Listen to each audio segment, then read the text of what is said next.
Hello guys, welcome back to my channel Nikita's world. আমি নিকিতা তোমাদের সাথে চলে এসেছি আরও একটা ভিডিও নিয়ে। তো আজকের ভিডিওর থাম্বনেল আর টাইটেল থেকে তোমরা বুঝতে পেরে গেছো ভিডিওটা কি শুরু হতে চলেছে। তো চলো লেটস গো।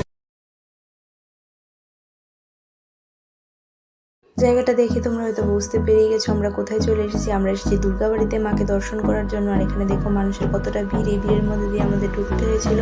আর মন্দিরের সামনে দেখো মানুষের কতটা ভিড় হয়েছিল।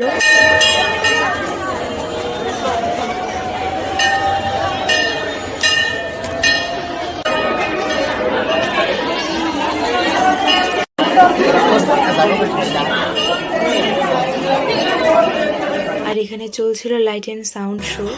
আমরা অনেক কষ্ট করে মাকে দর্শন করার পর মনটা অনেকটা আনন্দে ভরে গেছিল। আর এই ভিড়ের মধ্যে থেকে বেরিয়ে এসেছিলাম। দেখতে পাচ্ছ আমি চলে এসেছি বাসন্তী পুজো উপলক্ষে দুর্গাবাড়িতে।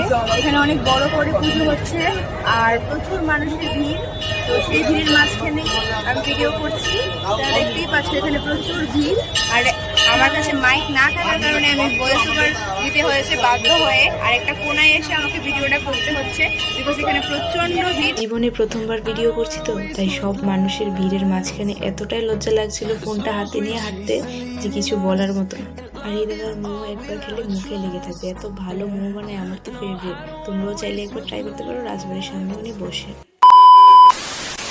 তারপর ওখান থেকে বেরিয়ে আমরা এখানে চলে এসেছিলাম লক্ষ্মীনারায়ণ মন্দিরে ঠাকুরকে দর্শন করতে।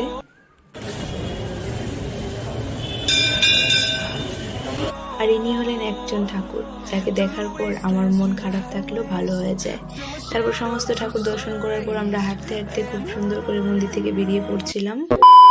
ওখান থেকে বেরিয়ে আমরা সুন্দর করে হাঁটতে হাঁটতে চলে এসেছিলাম মা আনন্দময়ীর মন্দিরে। আর বলতে বলতে দেখো চলেও এলাম। আর এখানে এসে দেখেছিলাম খুব সুন্দরভাবে মা আনন্দময়ীর পুজো হচ্ছিল এখানে।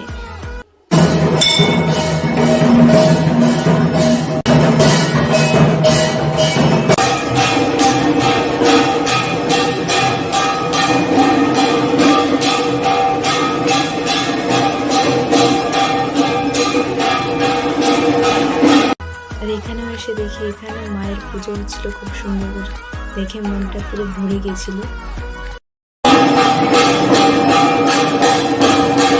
তো আজকের ভিডিওটা আমি এখানে এন্ড করছি। দেখা হচ্ছে অন্য একটা ভিডিওতে। তোমরা সবাই ভালো থেকো, সুস্থ থেকো বন্ধুরা। Tata, bye bye.